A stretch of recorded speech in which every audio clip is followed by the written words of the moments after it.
હાલ સગર્ભા મહિલાઓને અમારા વિસ્તારની જે કોઈ બી સગર્ભા મહિલા છે દરેકને ફોન કોલ આવે છે, ફ્રોડ કોલ આવે છે। એમાં ચેતનાબેન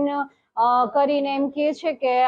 અમે તમારી આંગણવાડી ચેતનાબેન ના તરફથી વાત કરીએ છીએ ત્યાંથી, અને બધું વિગત એની પાસે હોય જ છે, આપણી પાસે વેરીફાઈ કરે છે કે તમારું આ નામ છે, તમારો આટલો મહિનો ચાલે છે, આ જન્મ તારીખ છે તમારી, અને તમારી આ યોજના અંતર્ગત તમારી આ અમાઉન્ટ તમારી પાસ થયેલી છે। એટલી અમાઉન્ટનો મેસેજ આપણને રિફ્લેક્ટ થાય છે। 14,000 15,000 જે કોઈ બી મહિલાઓને બધાને અલગ અલગ અમાઉન્ટ શેર કરવામાં આવી છે, અને એ અમાઉન્ટનો મેસેજ આપણને આવે એટલે આપણને વિશ્વાસ આવી જાય છે કે આપણા ખાતામાં અમાઉન્ટ આવી ગઈ છે। એટલે એ લોકો ઓટીપી માંગે છે, ઓટીપી આપતાની સાથે જ પાછી રિવર્સ અમાઉન્ટ એ લોકોના ખાતામાં જમા થઈ જાય છે। આવી રીતના ફ્રોડ કરવામાં આવેલ છે। આ વિસ્તારની અનેક મહિલાઓ સાથે આ ફ્રોડ થયેલ છે, અને ઘણા બધા હજારો રૂપિયા બધાના ખાતામાંથી ઉપડી ગયેલ છે। અમે આંગણવાડી વાળા છીએ તો અમારા વિસ્તારમાં તો અમારી પાસે સગર્ભા માતા નોંધાયેલી હોય, ધાત્રી માતા નોંધાયેલી હોય, 0 થી 5 વર્ષના બાળકો નોંધાયેલા હોય, તો બધાની વિગત અમારી પાસે હોય જ છે।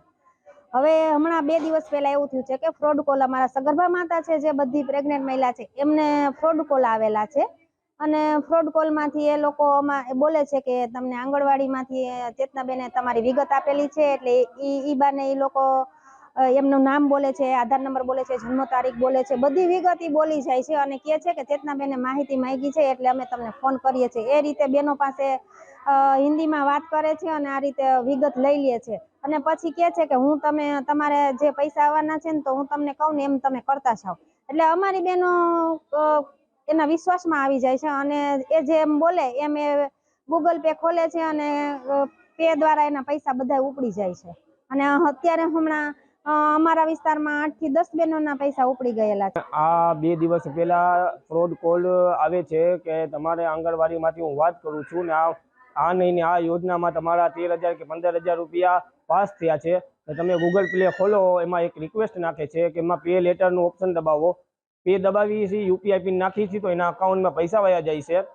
ને આ લોકો પૈસા વયા જાય છે ને આ લોકો પાસે બધી વિગતવાર છે, જેમ કે મહિલાઓના આધાર કાર્ડ, જન્મ તારીખ, મોબાઈલ નંબર,